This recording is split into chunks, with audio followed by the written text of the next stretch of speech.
Greetings, urban farmers, gardeners, and healthy food visionaries. Greg Peterson here, and welcome to the 267th episode of the Urban Farm Podcast, where 3 days a week we work together educating and inspiring you to become part of your food revolution. Raising farm animals in your backyard is not just rewarding, it's actually easier than you think, especially if you have Kari Spencer to help get you prepared. Just text chickens to 33444 or visit backyardfarmanimals.com to receive our free webinar on how to raise chickens, goats, and more, promote biodiversity, and put your backyard animals to work. Today on the Urban Farm Podcast, we have Jim Thebaut to talk about food, water, and national security. Jim is a former regional environmental planner and was responsible for numerous environmental impact statements and planning studies in Washington, Idaho, Oregon, and Alaska. He is currently president and CEO of the Chronicles Group, a not-for-profit corporation focusing on educating the public through media about profound issues that affect both human and ecological systems. He has written, produced, and directed an array of prominent socially significant productions, including The Iceman Tapes, A&E's Bad Cops, and Execution at Midnight. His environmentally focused pieces include Running Dry, a documentary regarding the worsening global humanitarian water crisis, along with its follow-up, The American Southwest, Are We Running Dry?, and soon to be released Beyond the Brink, a film on how food shortages like the one in California's San Joaquin Valley will lead to a national security threat. Welcome to the show today, Jim. It's a pleasure to be on your show. Thank you. So I shared a bit about you. Can you fill in the blanks for us and share more about the path you took to get where you're at now? Well, it's a winding path. I started out as an environmental planner in the Pacific Northwest. I had a degree from the University of Washington in landscape architecture. I had previous degrees from UCLA and San Francisco State. Really, basically, I was studying public administration, but I evolved into becoming a regional environmental planner and wrote environmental impact statements and planning studies and energy studies up in the Northwest. In fact, I wrote the very first impact statement ever written in this country. Wow. And I also produced a couple of documentaries for local television in Seattle, and decided that at some point that I thought media was the best way for me to go in my life. And so the next thing I knew, I was at MGM in Los Angeles, and I developed a movie for CBS called A Deadly Business about organized crime involvement in the toxic waste industry. It was a real movie, and starred Alan Arkin, Armand Assante, and we shot in Toronto, and it was about organized crime involvement in the toxic waste industry. And then I went into the world of criminal justice and produced the Iceman Tapes, Conversations with a Killer for HBO. Then I did two-part shows for Arts Entertainment Network. One was on the death penalty called Execution at Midnight, and the next one was called Bad Cops, about police corruption in the Northeast. Wow. And then I helped produce a film for ABC News, Turning Point, an hour-long documentary on New York City police corruption. Then I came back out to Los Angeles, came home really, and produced a 2-hour documentary for public television called The Cold War and Beyond, about the history of events and decisions that escalated the arms race during the Cold War. And then I became connected with former United States Senator Paul Simon, who had written a book called Tapped Out about the global water crisis, and I felt that it was really a remarkable piece of work and should be made into a documentary. And so I produced Running Dry, and then which was about the global water crisis, and then I produced another documentary on water called The American Southwest, Are We Running Dry, and it was related to the Colorado. And that was on public television. And now I'm producing a new film on the water and energy nexus and its impact on national security called Beyond the Brink. Wow. That is quite the road from being basically an environmental planner to, producing Bad Cops and Execution at Midnight. That sounds like a fun story. Yeah, well, I don't know how much fun it is, but actually, I found it all the whole adventure to be stimulating, and I've met a lot of great people and have had a lot of wonderful experiences. Wow, cool. So we're here to talk about water today. So can you tell us about running dry? Well, running dry, I don't think up to that point in time there was such visibility related to the global water crises and its impact on international security. Mm-hmm. And so I worked with Paul Simon and Senator Simon, the late Senator Simon, I put it that way, mm-hmm. who had written a very important book called Tapped Out, and I filmed in Israel and the Gaza Strip and the West Bank, and filmed in Africa, South Africa mainly. Went on to India, filmed in India, filmed in Singapore, spent several weeks in China filming, and then went to Moscow, interviewed Mikhail Gorbachev, and talked about the Aral Sea. And then I brought it home. I filmed in Las Vegas, and indicated that ground zero in the United States has always been for the water crisis has been Las Vegas. Yeah. So it was an important film, and the first major screening of the film was at the Russell Center building on Capitol Hill. Wow. To key members of Congress, and which resulted in the Paul Simon Water for the Poor Act. Oh, wow. Which is U.S. foreign policy legislation, and Congress, and in fact it evolved from that was in 2005, I believe, 2004 or 5. And then they upgraded it, tweaked it, so to speak, in calling it the Paul Simon Water for the World Act, and that was done in 2015, I think. Mm-hmm. But it is U.S. foreign policy legislation, and it really applies to international security. Yeah. So basically, what you're doing in all of your work, all of your water work, is connecting national security, food security to water. Can you kind of make that connection for our listeners? Well, water, of course, is fundamental, mm-hmm. But we need it for all kinds of purposes, not only for drinking purposes and for home and sanitation and hygiene, mm-hmm. but at the same time, we also need it for food production. And so without it, we will die as a planet.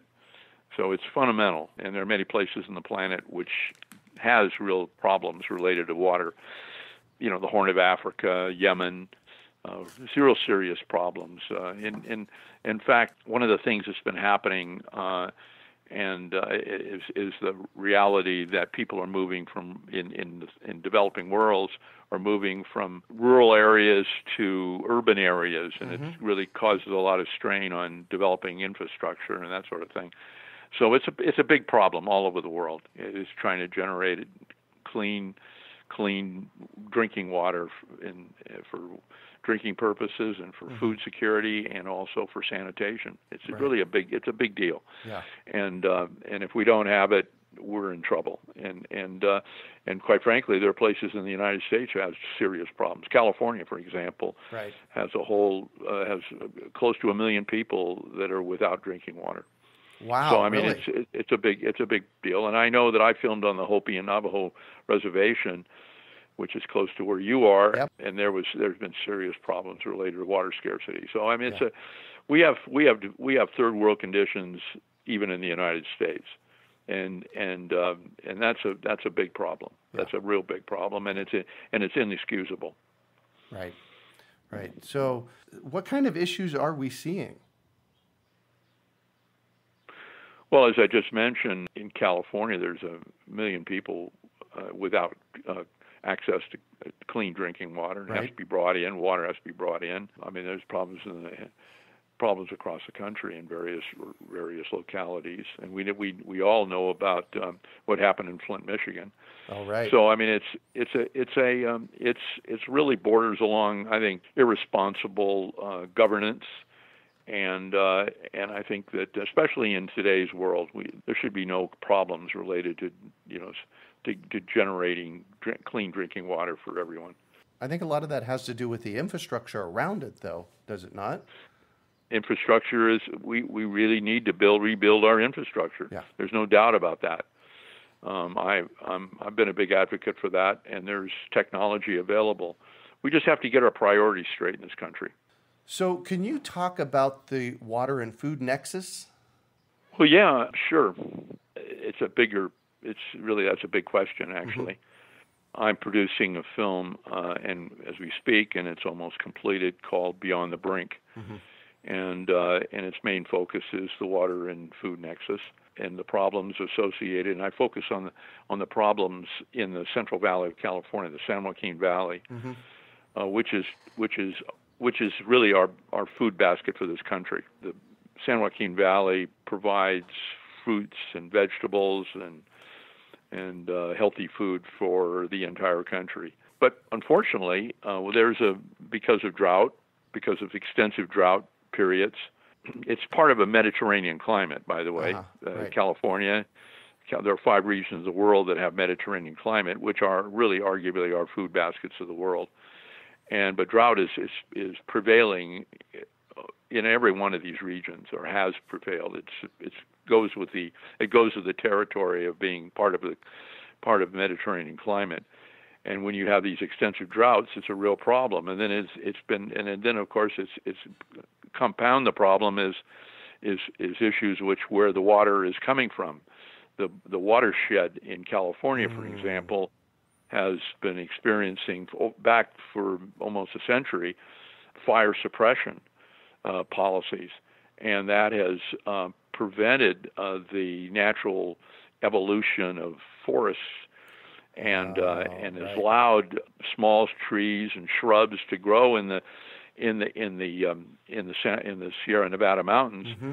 which has prevented, which has actually absorbed most of the water, mm-hmm. and so therefore it has prevented the amount of water getting into the tributaries, which is a big problem. Yeah. And it's just overloaded with biomass. Is what's really what's happening. Yeah. Well, I just wanted to clarify that piece about the fire suppression, because from my memory, I don't have a lot of learning in this, but from my memory about it, what's happening is that we're suppressing, as human beings in this country, we're suppressing those fires. We're not letting them burn. And then what happens is when they burn periodically, they burn away the low growing brush, but they're not massive fires. Is that the case? Well, what's happening really, honestly, is the fact that it's because of these shrubs and small trees which have grown as a result of fire suppression. Right. It's cut. Looking at it from a human ecological perspective, mm-hmm. it's cut off the immune systems to the natural forest. Right. And and the Sierra Nevada mountain is dying. It's these trees are not getting sufficient water, mm-hmm. and it's opened the door for beetles and all kinds of other diseases to enter into that whole system, and they're dying. And all these dead trees are very susceptible to fires, mm-hmm. and when they do have a fire up there, which is damn near almost every year, they're infernos. Right. They're infernos. It's a different and they kind kill of wildlife, they kill people, they destroy the ecological system. So it's really a man-made system, man-made decision, man-made policy, which mm-hmm. has been detrimental to the ecological system. You know, back in 100 years ago, before the Europeans came to to this continent, the Native Americans were out there, and they actually even set fires to help clear the forest. Right. And of course, Mother Nature does its job with fires, and that's natural. And we should allow that to happen. Yeah. Certainly, yes. Of course, we need to protect people, but fires are a natural part of the ecological system. Yep. And we should have allowed that to happen. And I'm working with within the film. I'm talking to various entities about approach to solutions, which is to do away with the policy, mm-hmm. and to thin the Sierra mountains, and take that biofuel and convert it to transportation fuel or other kinds of chemicals and that sort of thing. But recycle it into something that could be productive for society. Exactly. And also, in the Central Valley of California, there's an incredible amount of unemployment. I mean, there's some of the worst unemployment in the country is in the Central Valley of California. We've got a lot of farm workers who don't have jobs and so forth. And this would open the door for some major jobs.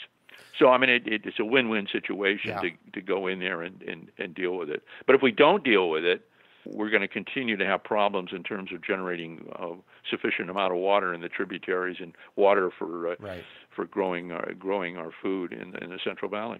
Well, and what I find really amazing is that, we really are here to talk about food security and water, and the breadth at the stuff that we're talking about is amazing. So the whole water issue isn't just about water. It is so much more. It's interconnected. We're talking about the entire ecological system. And that's something a lot of people don't think about, the fact that it's not just one. Everything is interconnected. And you're a environmental planner. Yep. You've studied ecology. Oh, yes. You understand the reality of the ecological system. And the fact of the matter is, it's important that we understand that. Everything is interconnected. Yeah.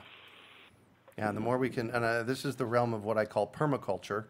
I like to call permaculture the art and science of working with nature, and I study it, and it's how do we plug into nature and honor the natural systems, and then as human beings work in the flow of those natural systems. Well, you take that whole thought process and apply it to public policy, and that we use science and and educate members of legislatures to understand that science is a very great tool, and that it should be applied to public policy and to be able to be used along those lines to make appropriate decisions. Yeah, we don't do that. Yeah. In fact, there's a resistance, it seems to me, from right now of science in our society. We have to kind of recognize the reality of what's going on the planet. The planet is always changing, but it's because of population growth. We've got 7 billion people. We've never had 7 billion people going on 10 billion people on this planet. Exactly. And the impact is profound. And in this country, we're getting close to 400 million people. California's going from 40 to 60 million people. Wow. So, I mean, we don't know. We're operating in new territory. Yeah. And that's the kinds of things we need to be thinking about. So we're dealing with the ecological system. We're also dealing with population growth. And we've got problems now that we haven't even considered back 20 years ago. Right. Exactly. So let's go ahead and connect this food security issue to water and the San Joaquin Valley. What's in our future for that? Well, I'm an optimist, or I wouldn't be doing what I'm doing. Yeah. And so I think it's critical that we spend time thinking about planning. I'm a regional planner. We need to start thinking about how we're going to be able to not only create a sufficient amount of water for the valley. The San Joaquin Valley is really a man-made. I mean, the whole system. The infrastructure system was put in the 50s and 60s when there was like 10 to 12 million people in the state of California. As I mentioned, there's now 40 million. So it's important that we take a look at the whole infrastructure that's going on in California and see what we can do with regional environmental planning, and that's kind of the way it should be approached. And I think this is the kind of thing that we should be doing. We should be doing that across the country, really, truthfully. Right. Exactly. But in terms of food security, we need to focus on the Central Valley and help that along, because the fact is that if we don't focus on water and food nexus, it could bring this country to its knees. Because we go into a grocery store now and we buy our food. It's cheaper than perhaps it's ever been. Yeah. But if we don't focus on this and we create a problem of food scarcity because of lack of water, which is inexcusable in itself, it could have economic ramifications that are profound. Make the problems related to oil or anything else, any other items that we need in our society, that it would become minor. And we need to focus on this. I've heard people say that the next big war is going to be all about water. Well, I've heard the same thing, and it could very well be. I mean, my interview with Mikhail Gorbachev when I did Running Dry, I mean, he made the comment that no nation's leader would hesitate going to war if it wasn't for water. And the problems in Syria evolved as a result of water. Yep. It's happening all over. I'm a big advocate for regional planning, and I think that we need to develop a kind of a Marshall Plan for example, the Middle East, with an emphasis on water. I really believe that would be really instrumental in helping to maybe stem a lot of the problems we have to have out there in that world, all the way from West Africa to Turkey. We should be focusing on water and infrastructure and all kinds of things. Right. So what can we do as end users around this whole water issue? Well, I think, first of all, we got to realize that the water doesn't just come from the tap. Uh-huh.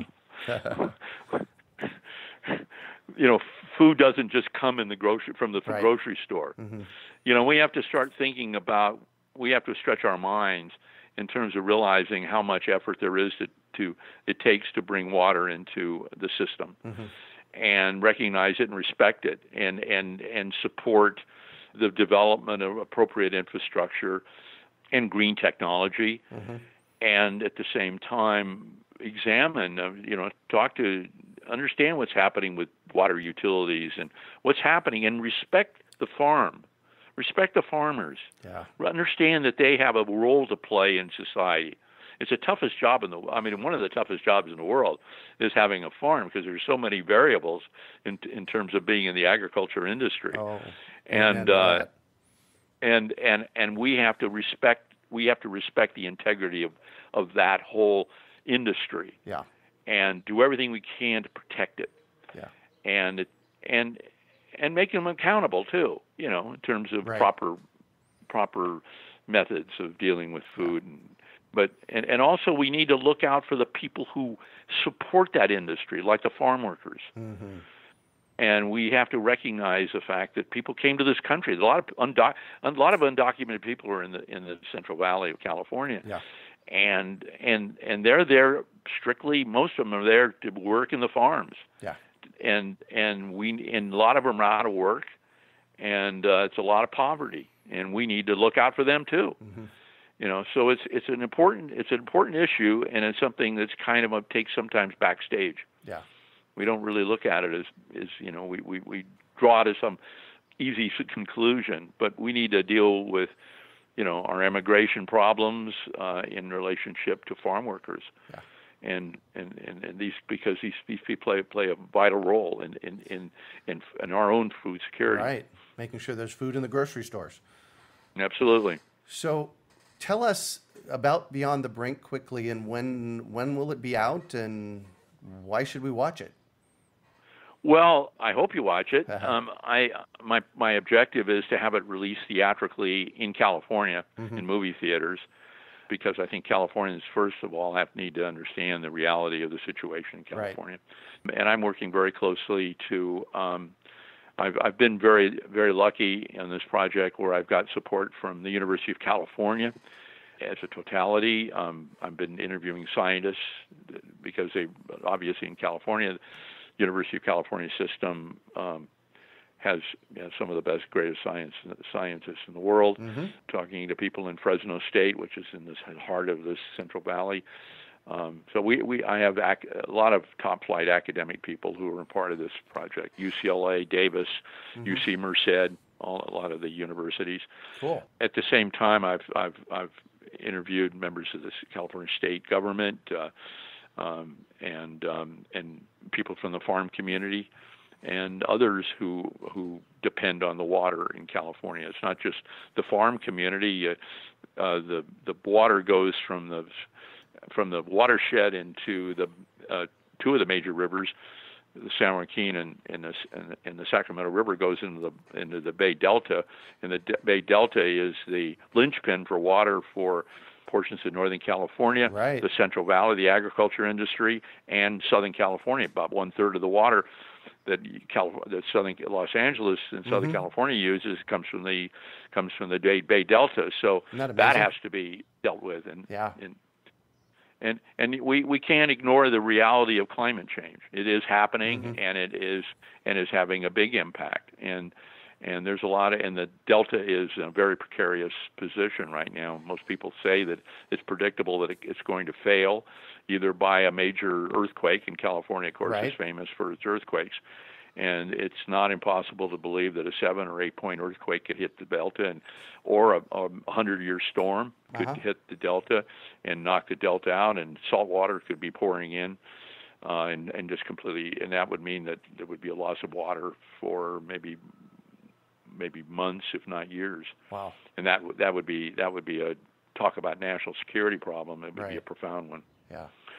So these are the issues that I'm talking about in the film, and I'm hopeful that people will find it compelling. I'm looking forward to it. When should we expect it? My deadline to finish the film is the end of July, and then we're going to have some premieres. My distributor will get involved after that. Perfect. We'll be moving forward, and if the film does well in California, you can expect to see it in Phoenix, because I think there's a lot of relevance to people living absolutely in Arizona and across the country. And of course, as I have in all my films, my central focus is public policy, and I intend to present it to members of Congress. I always take all my films and cut them down to a shorter version, so it can be presented in 20, 25 minutes in a synopsis form. Very good. And so I do that for all my Running Dry and American Southwest Running Dry, and I tend to do it in this one for this film too. Yeah. Well, and it sounds like it's made a difference there, so good on you. So I'm going to shift on you, and I'd like for you to talk about a time you failed, how you overcame that failure, and what you might have learned from it. Well, I'm in the film business. Oh, yes. So, we have our failures. I mean, I never get used to rejection, honestly, but it happens in the film business all the time. I have so many reasons. I mean, I've had projects over the years that never made it. It's always disappointing, and you have to be able to pick yourself back up and work with it. It's hard to raise funds, and especially in today's world, Beyond the Brink is the toughest project I've ever had taken on in my entire professional career, and that goes all the way back to day one. So it's very, very difficult. So that's a part of it, and but you just have to persevere. That's all. Yeah. Is that what's your learning from it? Is that perseverance? Well, yeah. I mean, you get creative and how you have to deal with issues, and that I think that's the way it is. I mean, you have to just figure it out, and I'm not going to let it something. What other options do you have in life? If you strike out, you got to come back up to bat again. Yeah. What are you going to give it up? What else are you going to do? Right. What else am I going to do with my life? Right. I mean, exactly. This is what I've been doing. Yeah. So I mean, I think it's worthwhile. I mean, I have no trouble getting out of bed in the morning and going into the gym and working out every day and trying to stay healthy and to be able to take it on. That's all you can do, really. What do you consider your biggest success? I think the fact that I'm still working, I'm still doing what I'm doing, and the fact that I've managed to have an impact on, I think, public policy, big time, and public awareness. I think when it comes down to it, I don't consider myself the greatest filmmaker in the world, but I do consider myself a pretty good educator and have a knack of putting these things together in such a way as that people seem to comprehend it. Yeah. And I think I got better at it as I go along. I think doing documentaries, which is what I've primarily been working on, although when I did Deadly Business in my movie years ago, that was one of the most fun experiences I've ever had. But doing documentaries is a dynamic, organic process, and I think that it always feels great when it's finally When it's done. you finally can see it coming together. Yeah.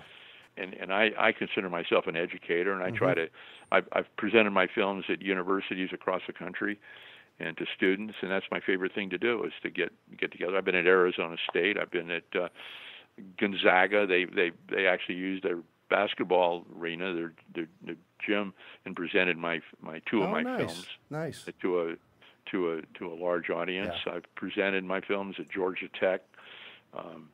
I presented my films, and as I mentioned, at the Capitol Visitor Center in Washington. I presented my films at and organized events at the United Nations. Wow. Ohio State University. Mm-hmm. It's been an adventure in terms of being able to get out and present the film in such a way as hopefully educating people. Yeah. So what drives you? What drives me? Just my objectives, trying to generate public policy, trying to make a difference. And I just want to do a shout out. I have chosen not to go in the public policy arena because can be so challenging. So I just want to, kudos to you for pursuing that and doing something with that, because public policy isn't, all right, I'm not going to say it is, but it can be an arduous life. Well, I something about that I didn't mention is, in fact, I ran for mayor of Seattle years ago. Oh, wow. And I didn't win, of course, or I wouldn't be talking to you on right now. But I did learn a lot of things. People wanted me to run for city council and so forth, and I chose not to go down that direction because I just feel that, it just wasn't my calling. Yeah. But one of the things I did decide is the fact that I still wanted to have an impact on public policy, and so I moved in a different direction, and that's kind of, in a way, having that experience of running for office put me in that political arena, and I consider myself political in terms of understanding the political process, and I always find it challenging. It's more challenging today than I've ever seen it before. Yeah. But I think the issues that are presented in my films transcend political ideology. Right. They're not a Republican issue, not a Democratic issue. They're people issues. Right. It's a human being issue. I think that they kind of fall within that area that everyone needs to be cognizant of, and that I found that out easily. Got support on running dry, in moving towards the Paul Simon Water for the Poor Act, is because we got support from Republicans and Democrats for that. It was almost universal. Right. And the same thing with the Paul Simon Water for the World Act. I mean, it was almost unanimous because everybody got it. Everybody understood that. Right. In terms of the importance of water and public policy and international or national security. People mostly get it, but we got to still have a long way to go in this country for people to understand that, sometimes we don't deal with our priorities. And I think that we have to kind of come to grips and deal with fundamental issues in this country. Right. If this country is going to continue to be a vibrant, dynamic society. Yeah. Yes. Amen to that. So if you could recommend one book for our listeners, what would it be and why? Well, I have to recommend two because they both are kind of interrelated. Mm-hmm. One would be a book that I utilize, and you may be familiar with it, was called Design with Nature. Oh, yes. Which was a book by Ian McHarg, yep. who was the head of the School of Landscape Architecture at Penn, and it's a great book and had a big impact on me yep. in terms of doing planning in relationship to the ecological system. And the other one, of course, is Paul Simon's book, which I referred to earlier, Tapped Out, about the global water crises. They're both interconnected, and I think they're both important books. Yeah. And they both have had an impact on my life. Yeah. So what one final piece of advice do you have for our listeners? All I can say is that your listeners you wouldn't have listeners if they weren't interested in the topics that you're presenting. Yeah. And so therefore they are engaged. I would say that, reach out. Be a part of the dialogue. Be part of the game. Get into it. It's important. I think that, talk to your congressman, talk to your your members of your state legislatures, your leaders in your community about these important issues. Make these issues of top priority. Mm-hmm. Food security, water security. These are things that are really critical to our society. Make them pay attention, and also wherever you can, talk to the kids. Get into the schools. Our kids are they're going to be our future leaders, and they have to understand the reality of the situation as well. Yeah. In fact, it's critical. So it's a comprehensive thing. But if you're going to be involved, don't be engaged. That's all I can say. Yeah. Because we need it. What else is there to do? Really? Right. Well, thank you so much for joining us on the show today, Jim. Well, it's my pleasure. If anyone's interested in what I do, you can go to my website at www.chroniclesgroup.org mm-hmm. or www.runningdry.org.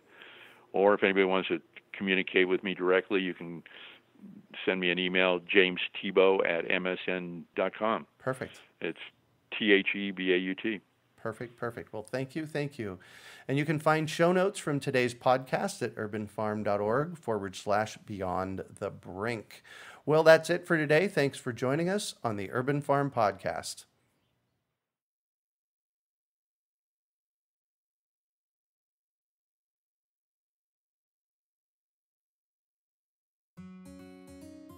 Raising farm animals in your backyard is not just rewarding, it's actually easier than you think, especially if you have Kari Spencer to help get you prepared. Just text chickens to 33444 or visit backyardfarmanimals.com to receive our free webinar on how to raise chickens, goats, and more, promote biodiversity, and put your backyard animals to work. We hope you enjoyed today's episode of the Urban Farm Podcast. Remember to listen 3 days a week for tips, advice, and resources to help you on your journey with urban farming. You can find us on the web at urbanfarm.org or send us an email to podcast@urbanfarm.org. In the words of Vincent van Gogh, great things are done by a series of small things brought together.